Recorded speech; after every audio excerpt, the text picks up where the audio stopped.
watched as a limp body collapsed. Two armed men stood in the light. Under the cold mercury light, the slack splayed body slowly slid down the snowbank onto the driveway, leaving a widening dark smear.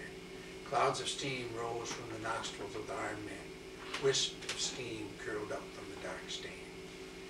Their years together made them sometimes think as one. As the obscene roar fractured the stillness, unfolding the scene before them, they hunched down as one and increased their speed. With hardly any change in rhythm, the two skiers moved rapidly away. Their escape was shattered by the voice of the man. The bright moonlight had betrayed the skiers. Head for the river, Leonard whispered as they moved away. McConnell Road was a dead-end road. It led away from the main county road, stopping near the banks of the Black River. They were moving along the edge of a series of large cultivated fields. The snowbanks shielded them from the road. At the end was an abandoned field now dotted with invading pines. The whole area was a mecca for skiers and snowmobilers. Just as they reached the end of the road and headed to the pines, they heard the chilling sputter as the engines of two snowmobiles caught. "Go to the levee, Helen," he said as they slipped into the pine cover. "Maybe they'll go to Peterson's big pasture first." They were well into the field when the roar of the snowmobiles told them indeed their pursuers had, in the confusion of the myriad of ski and snowmobile tracks, chosen the large field. This would give a little time. But with the openness of the large fields and the sparseness of the fence rows, the pursuers would soon realize their mistake. They neared the long, neglected fence row. Helen turned towards the thick growth. "They can't get through this," she said.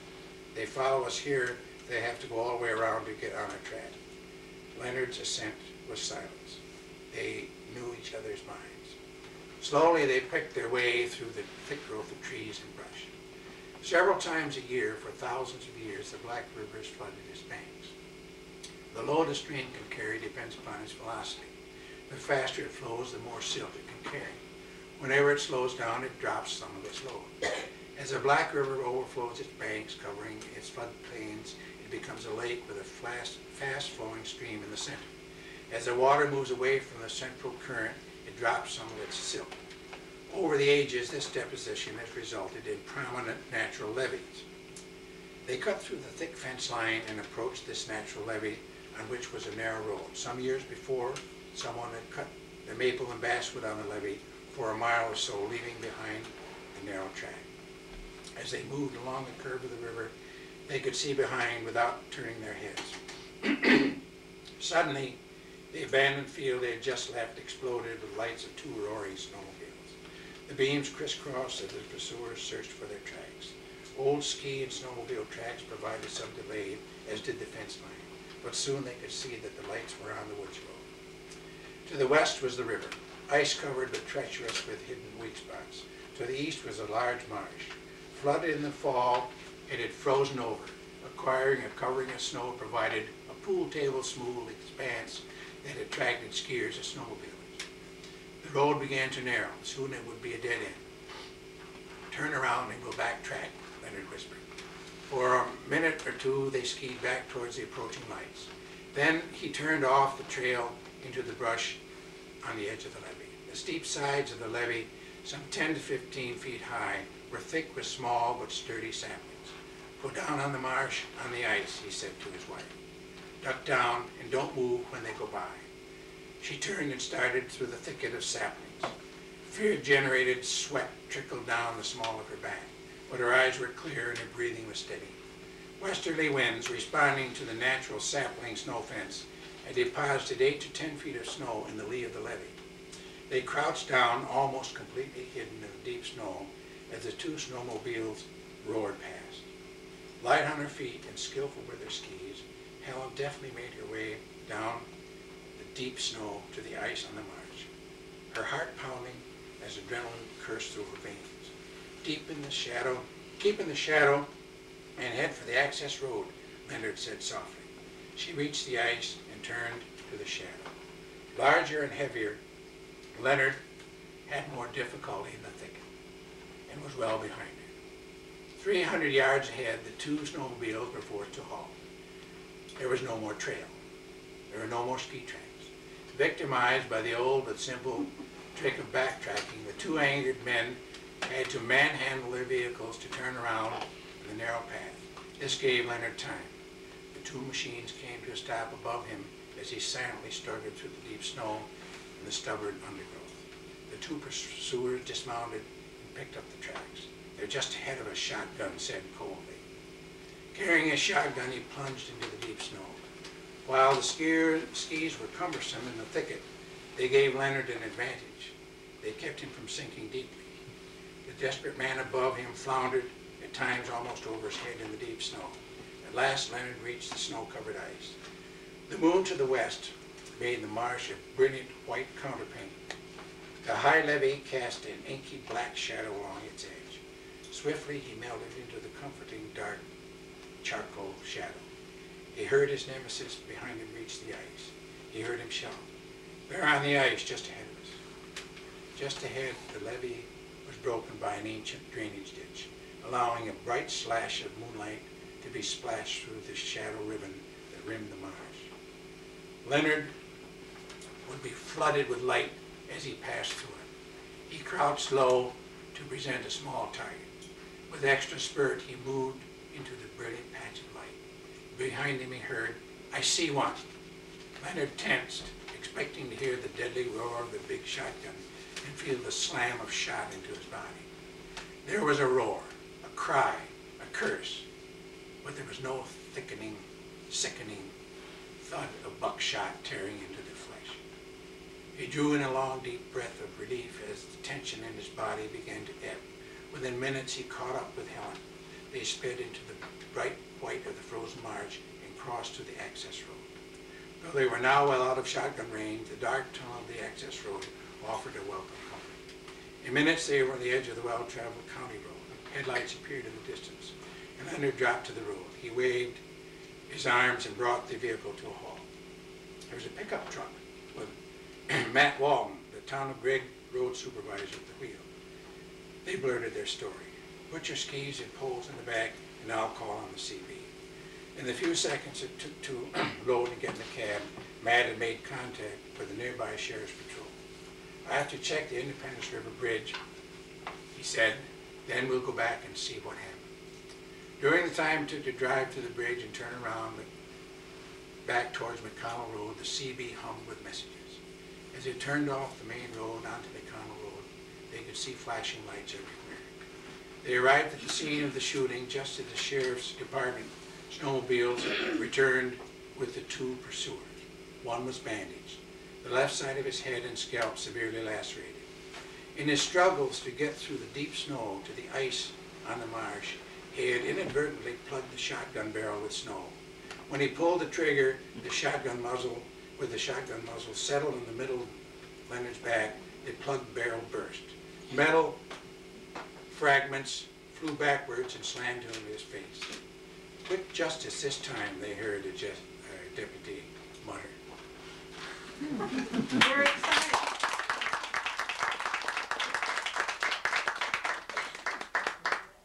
Well, is that enough? We have refreshments. Well, I don't want, they say you should always leave the table hungry. So maybe if we stop right here, we can do this again sometime, and I won't have overstayed my welcome. You've been a great audience. Thanks a lot. Thank you. Thank you.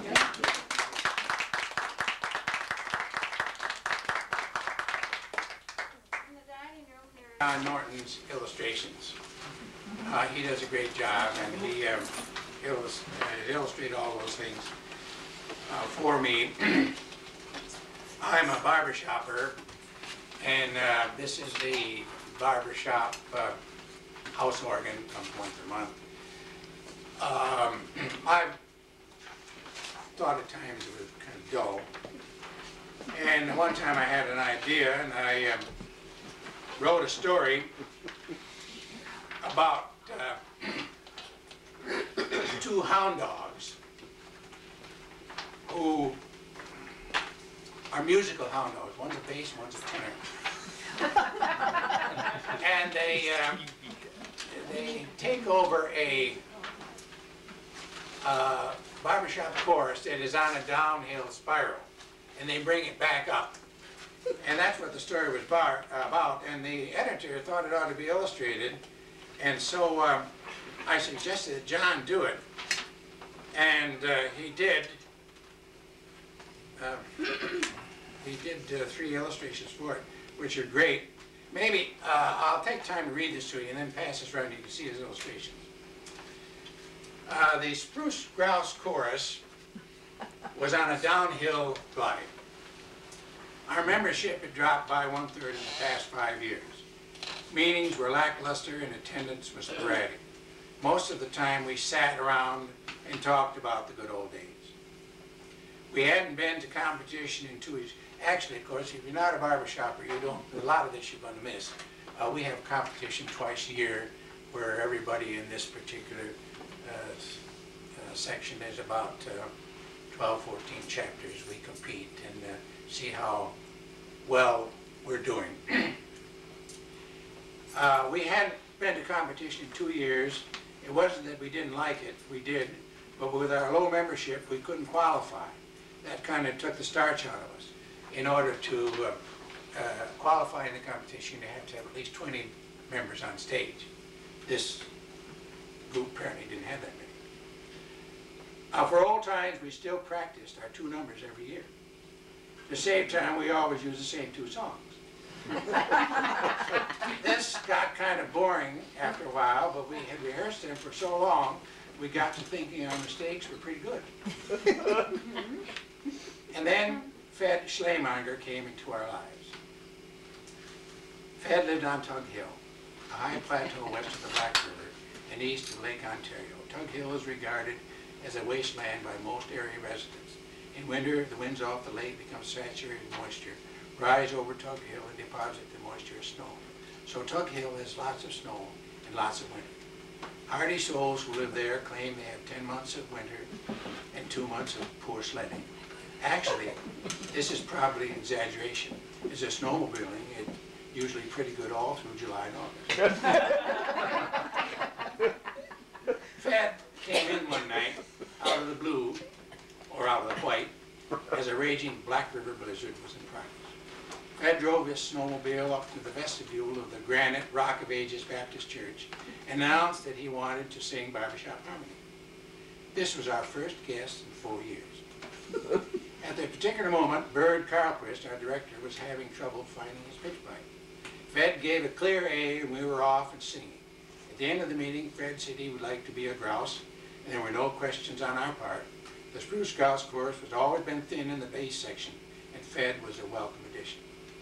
We took his check and put him in the back row where his singing could best influence the members of the bass section, which needed a lot of influencing. Fed thought brought a new sound to the chorus, a rich, deep bass. And that wasn't all he brought. The next meeting, Fed arrived with 2 guests of his own, his 2 hounds. He claimed that Slip was a bass and Slide was a tenor. He couldn't see any reason why they couldn't help us out. When we took to the risers to rehearse one of our spring show numbers, each hound found his own section. Since they hadn't been issued any music, they didn't do much singing that night.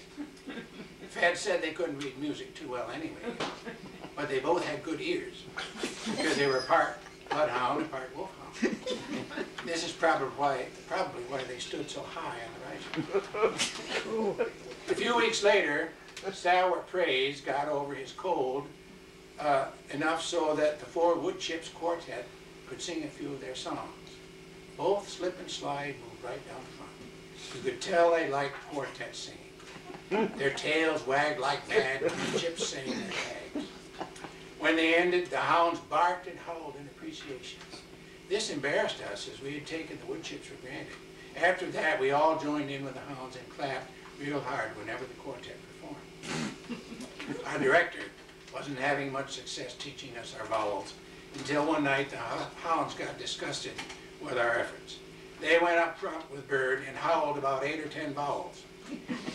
They also demonstrated a couple of singing consonants like grr, which we had never heard of, but which Bird confirmed did it. They were especially good with the combination oh. After that, we paid attention and practiced our vowelling with great diligence.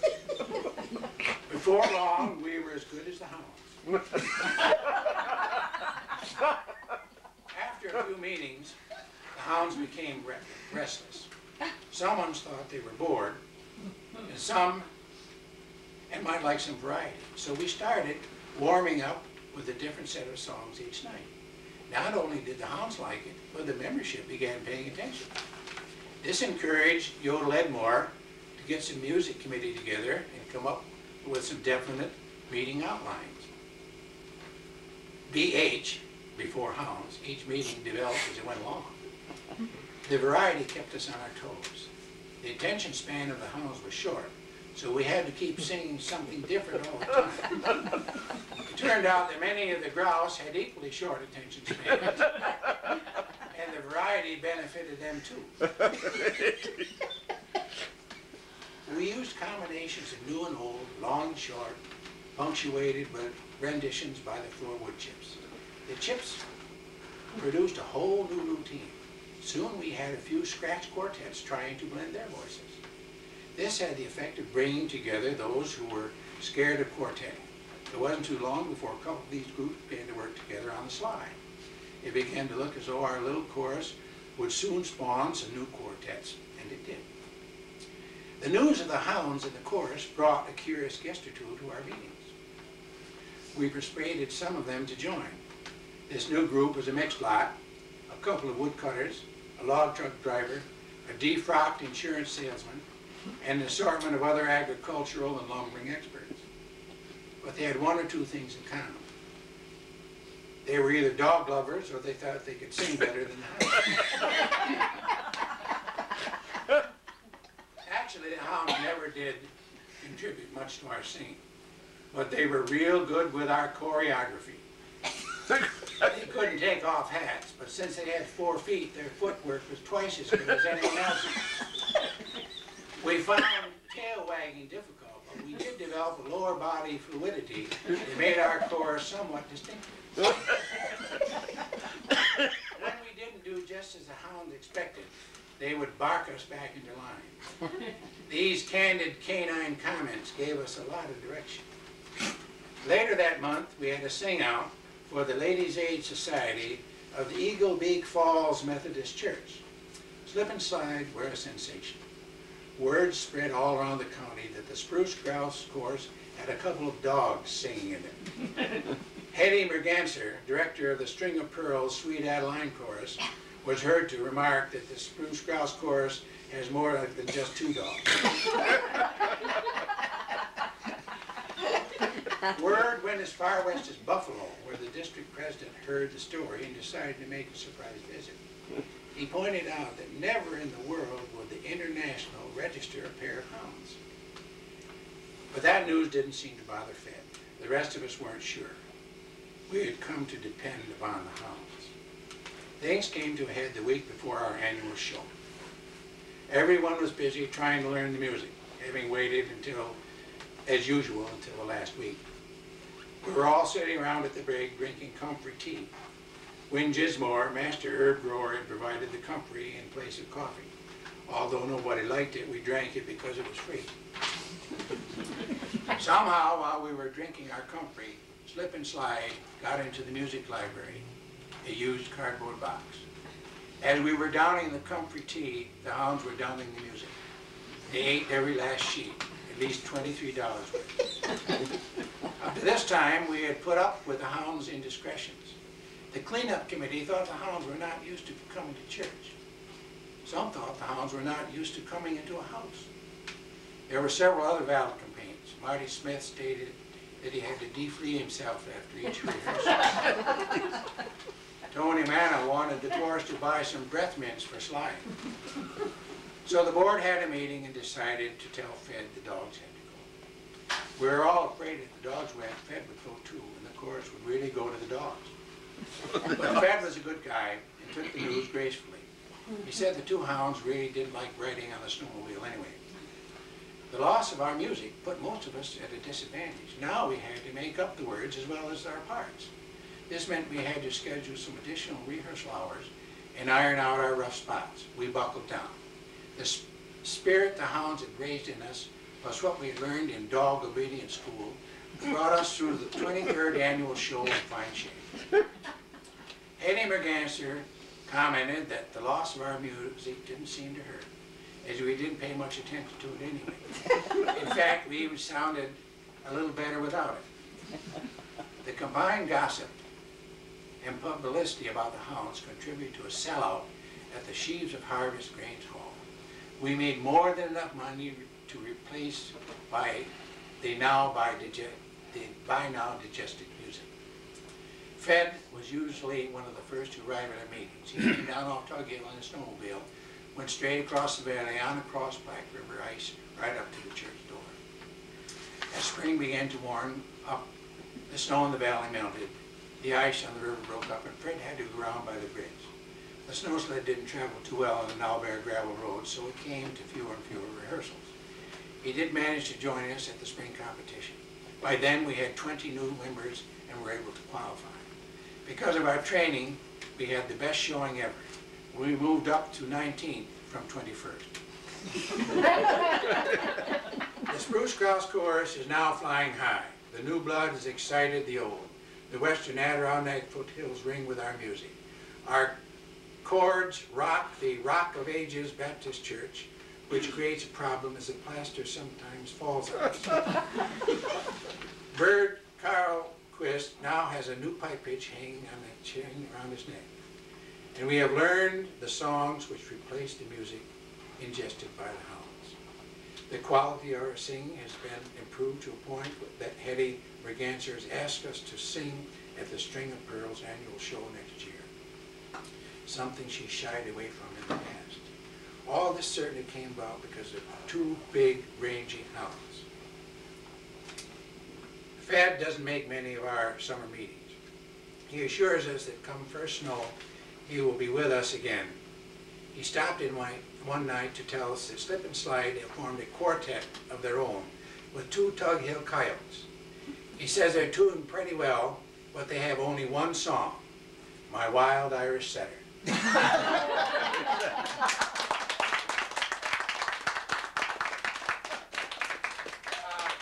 I'd like to see John's illustrations. This is the quartet in the back, and he put me in the chorus there. I think you could probably figure out who it is.